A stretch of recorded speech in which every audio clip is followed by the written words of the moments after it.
नमस्कार बच्चों, जैसे कि अपने लास्ट वीडियो में बीए बीएड सेकेंड ईयर की गणन कवि के बारे में पढ़ा था हमने। आज हम रीतिकरण काव्य के एक अन्य कवि सेनापति के बारे में पढ़ेंगे। सेनापति कवि रीतिकाल के प्रमुख कवियों में से एक हैं। रीतिकाल के रीतिबद्ध धारा के कवियों में से एक हैं। इनका जन्म 1584 से 88 के बीच में माना जाता है। इनके जन्म के विषय में थोड़ा दुविधा है, उचित और सही जन्म का पता नहीं लग पाया है, लेकिन जिस प्रकार साहित्यकारों ने लिखा है 84 से लेकर 88 तक के बीच के कालखंड में इनका जन्म माना जाता है और इनकी मृत्यु 17वीं शताब्दी के अंतिम चरण में मानी जाती है। इनकी प्रसिद्ध रचना है कवित्त रत्नाकर, जिसमें इन्होंने श्री राम के गुणों का गुणगान किया है। ये राम भक्त कवि थे। जैसे आपने रसखान जी के बारे में पढ़ा, गणानंद जी के बारे में पढ़ा, या मीरा जी के बारे में पढ़ा, या अन्य और कवियों के बारे में आप अभी पढ़ोगे, बिहारी जी के बारे में पढ़ा। वे सब क्या थे? कृष्ण भक्त कवि थे। लेकिन केशवदास जी और सेनापति कौन से कवि थे? राम भक्त कवि थे। तो इन्होंने राम की महिमा का गुणगान किया है, राम के गुणों का गुणगान किया है, राममय हो गए हैं, राम की भक्ति का वर्णन किया। सगुण भक्ति के उपासक कवियों में से एक है। रीतिकाल के प्रमुख कवि सेनापति जी हैं। वो भक्ति व रीतिकाल का संधि स्थल माने जाते हैं, क्योंकि इनके काव्य में भक्ति का पुट भी दिखाई देता है और रीति का पुट भी दिखाई देता है। ये मध्यस्थ के रूप में काम करते हैं। इनमें भक्ति का भी प्रभाव है और रीति का भी प्रभाव है इनके काव्य पर। तो इन्होंने रीतिकाल के अंदर श्लेष व अनुप्रास अलंकारों पर अपनी लेखनी बहुत चलाई।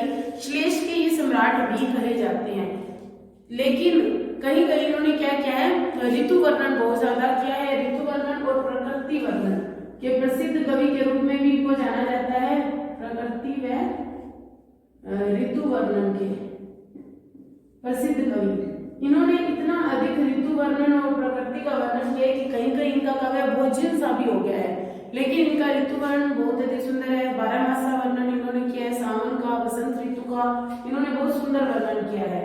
तो आज हम सेनापति जी के दो पैरों से यहाँ शुरुआत करेंगे, जिसमें इन्होंने पहले में श्री राम का और दूसरे में भी श्री राम के गुणों का वर्णन किया है। तो पहले में किस टाइम कर रहे हैं श्री राम जी का वर्णन, वो हम देखेंगे। श्री राम के गुणों का गुणगान किया है। राम के गुणों का गुणगान किया है, ठीक है। मंद मुस्कान कोटि चंद ते अमंद राजे, दीपति दिनेश कोटि हूते अधिक आनिए, पर कोटि पंचवान हुते महाबलवान, कोटि कामधेन हुते महादानी जग जानिए, और ठोर झुका वर्णन है तो सेनापति, सीतापति याहुते अधिक गुण खानिए, ऐसी अति उक्ति जुगति मुँह बताओ, जैसो राजा राम तीन लोक नायक बखानिए। तो पहले हम थोड़े से इनके शब्द करेंगे, क्योंकि इन्होंने कलिष्ठ भाषा का प्रयोग कर दिया है। कहीं कहीं इनकी भाषा क्या है? संस्कृत लिस्ट भी है, तो इसलिए कलिष्ठ भाषा होने के कारण हमें इनका मतलब सभी शब्दों का अर्थ पता होना आवश्यक है। कोटि क्या होता है? करोड़। चंद होता है चंद्रमा, चांद जिसको बोलते हैं। अमन मतलब फीका, मतलब शोभा रहित। दिनेश होता है सूर्य, दिनेश दिन का ईश। सीतापति सीता के स्वामी। तो यहाँ क्या है? बहुव्रीहि समास का बहुत प्रयोग हुआ है, बहुव्रीहि समास।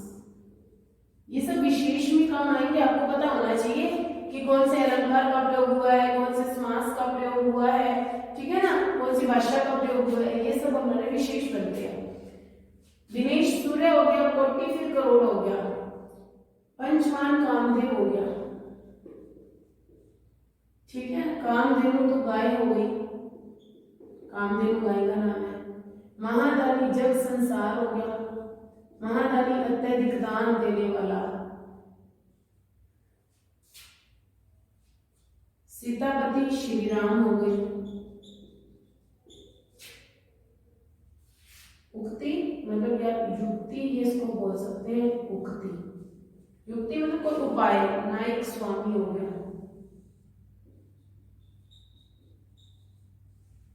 तो लगभग बखान करना हो गया, मैंने आपको सारा स्पष्ट कर दिया है। मंद मुस्कान कोटि चंद के अमंत राजे, दीपति दिनेश कोटि होते अधिकानिये, कोटि पंचवान होते महाबलवान, कोटि कामधेनु होते महादानी जग जानिए। और ठोर झूठो वर्णन है तो सेनापति, सीतापति याहुते अधिक गुण खानिए। ऐसी अति युक्ति जुगति मुँह बतावे जासो, राजा राम तीन लोक नायक बखानी। कि श्री राम की जो मुस्कान है वो अत्यधिक हल्की हल्की बहुत सुंदर है, जिसके सामने करोड़ों चंद्रमाओं की शोभा भी क्या लगती है, फीकी लगती है। कि श्री राम दशरथ पुत्र श्री राम की जो मुस्कान मंद मंद मुस्कान है, हल्की हल्की मुस्कान है, उसके सामने करोड़ों चंद्रमाओं की मुस्कान भी फीकी लगती है। द्विपति दिनेश कोटि होते अधिकानिये। तो आगे वो कह रहे हैं जो सूर्य की आभा है, जो श्री राम की जो सौंदर्य से प्रकाश से युक्त आभा है, उसके सामने सूर्य का दीप्तियुक्त प्रकाश, सूर्य का प्रकाश भी, करोड़ों सूर्य का प्रकाश भी क्या लगता है, अधिक नहीं लगता।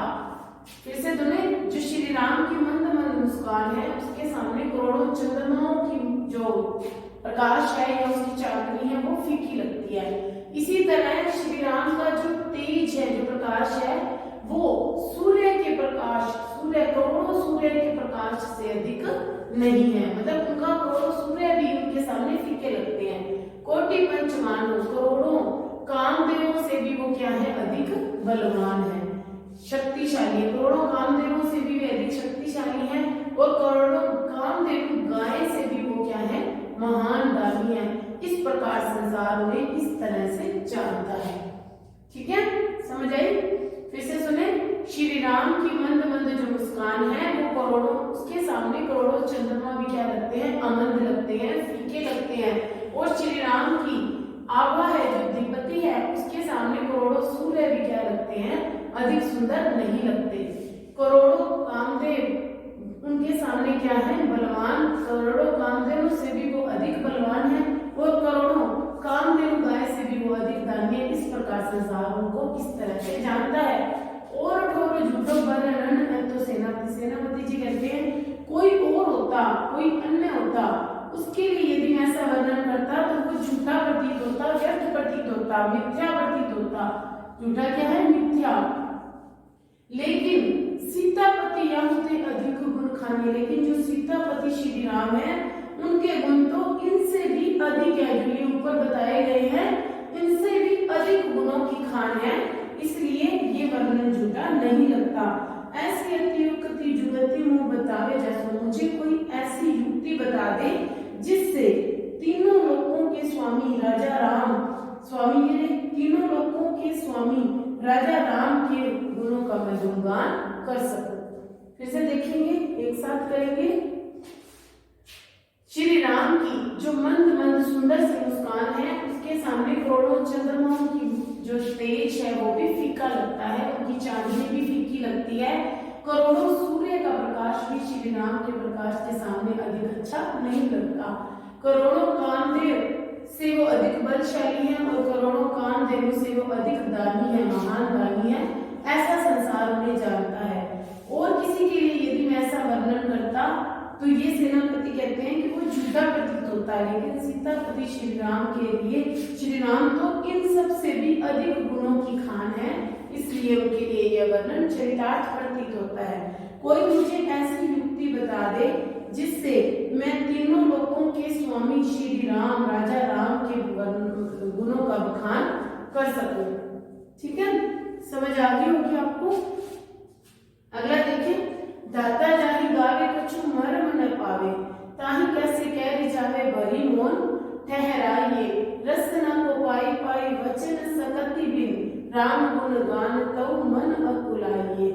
जैसे बिन अनल सरल ही को दीपक है, दीपति निदान बान को भलो मनाइए।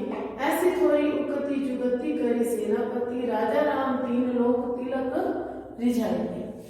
दाता यहाँ हो गई, पहले हम वही इसके वर्णन करेंगे। दाता होगी विधाता, और विधाता कौन है, ब्रह्मा। मर्म होता है भेद या रहस्य,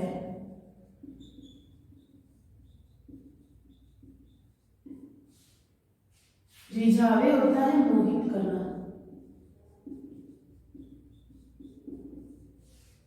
रसना होता है जीव,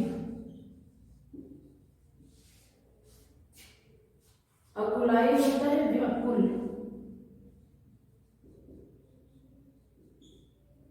अनल होता है आग, सलील होता है जल, दीप्ति होता है प्रकाश, भान होता है सूर्य,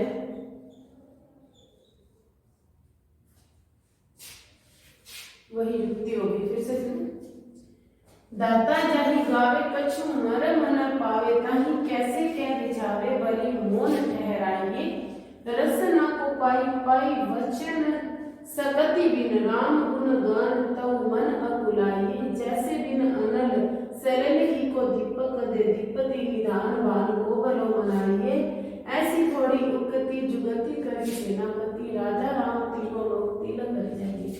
तो इसमें कवि कह रहे हैं सेनापति जी की विधाता श्री ब्रह्मा जिनके गुणों का गुणगान करते करते थकते नहीं है, लेकिन फिर भी उनके रहस्य को प्राप्त नहीं कर पाते, उनके वेद को नहीं जान पाते। विधाता ब्रह्मा जिनके गुणों का गुणगान सदा करते हैं, लेकिन फिर भी उनके रहस्य को नहीं जान पाते, कैसे के रिझावे बलि मोन ठहराइए, उनको भी नहीं पता कि ऐसे श्री राम को किस प्रकार कोई मोहित करे। इससे अच्छा तो उनको मौन रहना ज्यादा उचित लगता है, मौन ठहर जाते हैं, वो चुप हो जाते हैं। रसना को पाई पाई वचन सकति बिन, ये तो ठीक उस प्रकार हो गया कि किसी के पास जीव है लेकिन वो वचन नहीं, उसके पास बोलने की शक्ति नहीं है, तो ये उसी प्रकार झटपटाता रहेगा, गुणगान व्याकुल होता रहेगा कि जिसके पास जीव है लेकिन बोल नहीं सकता, तो जिस प्रकार वो गूंगा व्यक्ति झटपटाता रहता है, ठीक उसी प्रकार हमें राम के गुणों का गुणगान करना है, हम उनके बारे में बोलना चाहते हैं, लेकिन इतनी अधिक हम उनके रहस्य को नहीं जान पाते, तो हम व्याकुल होते रहते हैं क्योंकि हम राम के गुणों का गुणगान नहीं कर पाते। यह ठीक वैसे ही है जैसे बिन अनल सलिल को दीपक दे, जिस प्रकार बिना आग का पानी का दीपक लेकर कोई सूर्य दीप्ति के भंडार प्रकाश के खजाने सूर्य को मनाने का प्रयास करता है, ठीक उसी तरह श्री राम के बारे में जीव होते हुए भी बोल न पाना वैसा ही है जैसे बिना आग का दीपक, पानी का दीपक लेके हम सूर्य को मनाने का प्रयास करते हैं, ठीक वैसा ही वह अनुभव होगा। ऐसी थोड़ी युक्ति जुगति सेनापति जी कहते हैं, कोई मुझे ऐसी युक्ति बता दे, कोई मुझे ऐसा उपाय बता दे जिससे मैं तीनों लोगों के स्वामी राजा राम को, जो हमारे सबके सिरमौर हैं, उनको रिझा दूं, उनको मोहित कर लूं, उनको मैं अपनी ओर आकर्षित कर लूं। फिर से सुने, ब्रह्मा जिनके गुणों का गुणगान करते रहते हैं, लेकिन फिर भी उनके रहस्य को नहीं जान पाते, फिर भी वो उनको मोहित नहीं कर पाते, कैसे उनको किस प्रकार मैं मोहित करूं, किस प्रकार रिझाऊं, इससे अच्छा तो मुझे चुप हो जाना ज्यादा बेहतर लगता है। ठीक उसी प्रकार जिसके पास जीव है लेकिन वो बोलने की शक्ति नहीं है, वचन की शक्ति नहीं है, तो बिना वचनों के जो जीव वाला व्यक्ति है, जिसके पास जीव है, वो वैसे ही व्याकुल होगा जिस प्रकार राम के गुणों के बारे में जानता तो वो कोई, लेकिन उसका गुणगान न कर सकता हो। जैसे बिना अग्नि का पानी का दीपक लेकर कोई सूर्य के प्रकाश के भंडार सूर्य को मनाने का प्रयास करता है, ठीक उसी प्रकार राम के गुणों के बारे में जाने बिना, उसके बारे में केवल सुनकर, उसके गुणों का बखान किए बिना उसको प्रसन्न करने का प्रयास करना वैसा ही व्यर्थ है जैसा सूर्य को पानी का दीपक जलाकर खुश करने जैसा है। ऐसी थोड़ी युक्ति जुगति करी सेनापति, कोई मुझे इस सेनापति जी कहे, कोई मुझे ऐसी युक्ति बता दे जिससे मैं तीनों लोगों के स्वामी राजा राम, जो हमारे सिरमौर हैं, उनको मोहित कर सकूं। तो आज हमने सेनापति जी के श्री राम की वंदना या श्री राम के गुणों का गुणगान जो उन्होंने किया है, चाहे वो ब्रह्मा के मुख से हो या चाहे वो स्वयं उन्होंने किया है श्री राम के रूप सौंदर्य का वर्णन, उसका अध्ययन किया। आने वाली वीडियो में हम सेनापति के कुछ अन्य पहले लेकर आएंगे। धन्यवाद।